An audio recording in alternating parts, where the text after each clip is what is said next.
ସମସ୍ତଙ୍କୁ ପ୍ରେଜ ଦ ଲର୍ଡ। ଗତ ଦିନ ମାନଙ୍କରେ ଶୁକ୍ରବାର ଦିନ କିଏ ଜଣେ ବ୍ୟକ୍ତି ଆଉ ଦାନ ମୁଣାରେ ନିଜର ସୁନାକୁ ଦେଇଛନ୍ତି। ମୁଁ ଜାଣି ନାହିଁ ସେ ବ୍ୟକ୍ତି କିଏ, କିନ୍ତୁ ମୁଁ ଅନୁରୋଧ କରେ ଆପଣ ଜୟପୁର ସାରନପେଟ ଟାୱାର ଅଫିସରେ ଆସିବେ ଆଉ ନିଜର ଦେଇଥିବା ଯାହା ଆପଣ ଗୋଲ୍ଡ ଦାନ ଆକାରରେ ଆପଣ ଦେଇଛନ୍ତି, ମୁଁ ଆପଣଙ୍କୁ ଅନୁରୋଧ କରେ ଆପଣ ଆସିକି ନେଇଯିବେ। ନିଶ୍ଚିତ ଭାବରେ ଆମର ସେବା କାର୍ଯ୍ୟକୁ ବଢ଼ାଇବା ପାଇଁ ଆମକୁ ଅର୍ଥର ଆବଶ୍ୟକ ରହିଛି, ଆଉ ବିନା ଅର୍ଥରେ କେବେ ମଧ୍ୟ କୌଣସି ସେବା କାର୍ଯ୍ୟ ଆଗକୁ ବଢ଼େ ନାହିଁ। ଆଉ ଏଇଥିପାଇଁ ମଧ୍ୟ ଯାହା ଅନେକ ଆତ୍ମା ଜିତିବା ପାଇଁ, ଅନେକ ଲୋକଙ୍କର ଉଦ୍ଧାର ପାଇଁ, ସବୁ ବିଷୟ ପାଇଁ ଦାନର ଆବଶ୍ୟକ ରହିଛି। କିନ୍ତୁ ଆପଣ ଏତେ ବଡ଼ ଡିସିସନ୍ ନେଲେ, ଆପଣଙ୍କୁ ପ୍ରଭୁ ଆଶୀର୍ବାଦ କରନ୍ତୁ। ଆପଣଙ୍କ ପରିବାରରେ କେବେ ମଧ୍ୟ ଫାଇନାନ୍ସିଆଲି କ୍ରାଇସିସ୍ ନ ଆସୁ।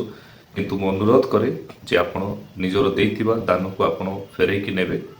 ଧନ୍ୟବାଦ। ଗଡ୍ ବ୍ଲେସ୍ ୟୁ।